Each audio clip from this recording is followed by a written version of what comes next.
اسلامی عقائد میں سے نا ایک بنیادی عقیدہ آخرت ہے. جن چیزوں پر انسان ساری زندگی اعمال کرتا ہے وہ چیزیں ہوتی ہیں جو اس کے عقیدے میں شامل ہوتی ہیں.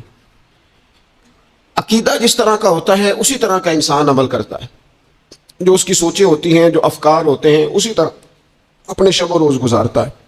جن لوگوں کا عقیدہ آخرت مضبوط ہوتا ہے نا کہ ہم نے اللہ کی بارگاہ میں کھڑے ہونا ہے، ہم نے اس کی بارگاہ میں جا کے اپنے اعمال کا حساب دینا ہے، عقیدہ آخرت مضبوط ہو تو لازمی طور پر اعمال سنور جاتے ہیں. انسان جواب دہی کے تصور کے ساتھ اپنے معاملات زندگی کو بار بار صحیح کرنے کی کوشش کرتا ہے. عقیدہ آخرت اسلامی عقائد میں بنیادی فکر کا عقیدہ اساس ہے عقائد کی. اگر کسی شخص کا یہ خیال ہو جائے کہ میں بس یہی زندگی ہے، کھا لو پی لو موج کرو، تو ظاہر ہے وہ فنا کا نام جب رکھ لے گا زندگی کو اور وہ دوبارہ اٹھنے کا قائل ہی نہیں ہوگا تو وہ تو کسی قانون کا پابند ہی نہیں رہے گا، وہ تو کسی چیز کی پابندی نہیں کرے گا، کسی چیز سے پرہیز نہیں کرے گا، من چاہی زندگی گزارے گا. عقیدہ آخرت، اللہ کی بارگاہ میں کھڑا ہونے کا تصور، یہ انسان کو سوار دیتا ہے. یہ ایک ایسا مراقبہ ہے جو تزکیہ نفس کر دیتا ہے. انسان کا باطن سنور جاتا ہے، اخلاقیات میں تبدیلی آتی. پھر کوئی کیمرہ بھی نہ لگا ہو نا، کوئی بھی نہ دیکھ رہا ہو تو بندہ پھر بھی نیک ہو جاتا ہے، کیونکہ اس کا خیال ہوتا ہے میرا رب مجھے دیکھ رہا ہے، صبح قیامت میں اپنے رب کی بارگاہ میں کھڑا کیا جاؤں گا. تو عقیدہ آخرت کی مضبوطی، اس تصور کا مضبوط ہونا امت مسلمہ کے لیے نہایت ہی ضروری ہے. آپ دیکھیے قرآن مجید فرقان حمید ہماری توجہ دلاتا ہے، اور سورۃ القیامہ کے اندر اللہ کریم نے ارشاد فرمایا ایحسب الانسان، کیا آدمی اس گھمنڈ میں ہے، کیا انسان کا یہ خیال ہے ان یترک سدی، کہ اسے آزاد چھوڑ دیا جائے گا، اس سے پوچھا نہیں جائے گا. کیا انسان یہ سمجھتا ہے اس سے کوئی سوال؟ ایحسب الانسان، کیا انسان اس گمان میں ہے، اس گھمنڈ میں ہے ان یترک سدی، کہ اسے آزاد چھوڑ دیا جائے گا، کوئی پوچھنے والا نہیں ہوگا. اسے آزاد نہیں چھوڑا جائے گا، اس پر پابندیاں ہیں، اس پر کچھ قیود ہیں، اسے کچھ حدود بتائی گئی ہیں، اسے ایک دائرہ کار دیا گیا ہے، اسے بتایا گیا ہے کہ یہ حلال ہے، یہ حرام ہے، یہ تیرے لیے جائز ہے، یہ تیرے لیے جائز نہیں ہے. اس چیز کی حد تک تو آگے بڑھ سکتا ہے، یہاں سے اس لائن کو تو کراس نہیں کر سکتا. اس پر پابندیاں ہیں، ان پابندیوں کے بیچ رہ کے وہ زندگی گزارے گا. اور یہ بھی یاد رکھے، یہ آیت ایک دوسرا معنی یہ دیتی ہے کہ یہ مت سمجھے کہ صبح قیامت اسے چھوڑ دیا جائے گا، اس سے پوچھا جائے گا، اس سے سوال کیا جائے گا. اللہ کی بارگاہ میں جب یہ کھڑا ہوگا تو اسے اپنے اعمال کا حساب دینا ہو. لازمی طور پر ایک عدالت صبح قیامت لگے گی، جس عدالت میں مجرم پیش ہوں گے، انہیں اپنے جرموں کا حساب دینا ہے. ظالموں کو کھڑا کیا جائے گا، ان سے ان کے ظلم کے بارے میں باز پرس ہو. تو لازمی طور پر عقیدہ آخرت کی مضبوطی انسان کو مضبوط کرتی، اس کے اعمال پر پیرے بیٹھ جاتے ہیں. وہ پھونک پھونک کر قدم رکھتا ہے، سوچ کر جملے بولتا ہے. وہ کوئی بھی معاملہ کرتا ہے تو اس میں اس کا خیال ہوتا ہے کہ میں نے دنیا سے چلے جانا ہے، میرے پاس پتہ نہیں کتنا وقت بچا ہے، لہذا مجھے آخرت میں پیش ہونا ہے اپنے معاملات کی آسانی کے لیے، وہاں کی آسانی کے لیے. میں یہاں تھوڑا سوچ سمجھ کے چلوں. رب فرماتا ہے تجھے ایسے ہی آزاد نہیں چھوڑا جائے گا، آزاد پنچھیوں جیسی زندگی نہ گزار. صبح قیامت کے معاملات کو پیش نظر رکھ، اس پر غور کر. یہ تصور گھر کے باہر بھی پورا مضبوط ہونا چاہیے اور گھر کے اندر بھی پورا مضبوط ہونا چاہیے. انسان اپنے مالک سے ڈرے اور قیامت کے دن اس کی بارگاہ میں حاضری کا یقین رکھے، اور وہ یاد رکھے کہ یہاں جو کچھ، وہ دیکھے نا بچوں کو استاد پڑھاتا ہے، محنت کراتا ہے، اگر بچے نہیں پڑھتے تو ڈانٹتا بھی ہے، سمجھاتا بھی ہے، قائل بھی کرتا ہے. اور جب وہ آخری بات کرتا ہے تو پھر وہ پتہ کیا کہتا ہے؟ چلو ٹھیک ہے، اگر نہ پڑھو گے تو امتحان تو آنا ہی ہے نا، رزلٹ تو آنا ہے، پیپر میں بیٹھو گے نہیں آئے گا، فیل ہو جاؤ گے. یہ لاسٹ پر یہ بات ضرور ہوتی ہے. اور یہ امتحان دینے کا تصور اور امتحانی سینٹر میں جانے کا خیال طالب علم کو مجبور کرتا ہے کہ میں اسباق تیار کروں، میں بار بار اس پر غور کروں، میں کتاب کو سمجھوں، میں اس کو حل کروں چیزوں کو، تاکہ جب میں مرکز میں جاؤں پرچہ دینے کے لیے امتحانی سینٹر میں تو پھر مجھے پریشانی کوئی نہ ہو. بس سمجھانے کے لیے بات عرض ہے کہ یہاں لوگوں کو بتایا جاتا ہے، قائل کیا جاتا ہے، یہ حلال ہے، یہ حرام ہے، یہ تیرے لیے ٹھیک نہیں ہے، یہ تیری حدود ہیں، یہ تیرے قیود ہیں، یہ تیرا دائرہ کار ہے. لیکن اگر پھر بھی کوئی بندہ باز نہ آئے، پھر بھی کوئی شخص باز نہ آئے، تو پھر اس کو کہا جائے گا صبح قیامت اللہ خود حساب لے لے گا. پھر تجھے مالک اپنے سامنے کھڑا کرے گا، ثم لتسألن یومئذ عن النعیم، پھر وہ تجھ سے ایک ایک نعمت کے بارے میں سوال کر لے گا، پھر تجھے جواب دینا ہوگا. تو اس تصور کو اپنی زندگی میں لاگو کریں کہ ہم نے مرنا ہے. اللہ کی بارگاہ میں جان. اس تصور کو پوری طور پر طاری کریں اپنے ذہنوں. یہ جو رسمی سی بات ہے نا, پتہ نہیں کب چلے جانا ہے, جو جانے والے ہوتے ہیں ان کی کوئی تیاری بھی ہوتی ہے. جن کو پتا ہوتا ہے نا, وہ رمضان المبارک میں نا کئی دفعہ ایسا ہوتا ہے کہ ٹکٹیں نہیں مل رہی ہوتی ہیں اور عمرے کے ویزے لگ چکے ہوتے ہیں, تو ایجنٹ کہہ دیتے ہیں جانے والوں کو کہ تیاری رکھنا, کسی وقت بھی میرا فون آ جائے گا. تو لوگوں نے بیگ باندھ لیے ہوتے ہیں, سامان تیار کر لیا ہوتا ہے, سارے انتظامات کر کے رکھے. کیوں؟ کہ پتہ نہیں کس وقت بلاوا آ جائے گا. تو روز کہتا ہے پتہ نہیں اللہ کی جانب سے کس وقت بلاوا آ جائے گا. پھر اپنی تیاری بھی تو یار کچھ بتانا, میں بھی بتاؤں آپ بھی بتائیں. پھر ہم اپنے آپ سے یہ بھی تو سوال کریں نا کہ جہاں اچانک جانا پڑے اس کے لیے تیاری ہوتی. ہماری تیاری کیا ہے اگر اچانک جانے پڑے اس کی بارگاہ میں؟ کیا تیاری؟ روز دیکھ رہے ہیں نا, کچھ لوگ روڈ پہ چڑھے تھے پہنچ نہیں سکے, ہاسپٹل گئے تھے پہنچ نہیں سکے, کچھ لوگ کسی فیلڈ میں کام کر رہے تھے ڈگری نہیں مل سکی, جا ہی نہیں سکے, وقت آ گیا. تو اگر وہ ٹائم آ جاتا ہے اس کی بارگاہ میں حاضر ہونا پڑ جاتا ہے. تیاری کیا ہے؟ نبی پاک علیہ الصلوۃ والسلام گھر کے اندر اپنے گھر والوں کی تربیت کے لیے اور تعلیم امت کے لیے ایک دعا مانگتے تھے. حضرت عائشہ صدیقہ کہتی ہیں حضور دعا مانگتے تھے, مشکات میں موجود ہے. کیا دعا تھی؟ اللہم حاسبنی حسابا یسیرا, اے اللہ ذرا حساب آسان کر کے لینا. یہ حضور تعلیم امت کے لیے دعا مانگتے, اللہ حساب ذرا آسان کر کے لیجیے, مالک کرم فرمانا. حضرت عائشہ صدیقہ رضی اللہ تعالیٰ عنہا ارشاد فرماتی ہے میں نے عرض کیا یا رسول اللہ صلی اللہ تعالیٰ علیہ وسلم یہ آسان حساب کا کیا مطلب ہے؟ تو حضور فرمانے لگے عائشہ آسان حساب کا مطلب یہ ہے کہ رب کریم بندے کے نامہ اعمال پر نظر ڈالے گا اور پھر اللہ تبارک و تعالیٰ اس سے درگزر فرما دے گا. یہ آسان حساب ہے. پتہ مالک کو ہے اس نے کیا کیا ہے, پر کریم ہے نا.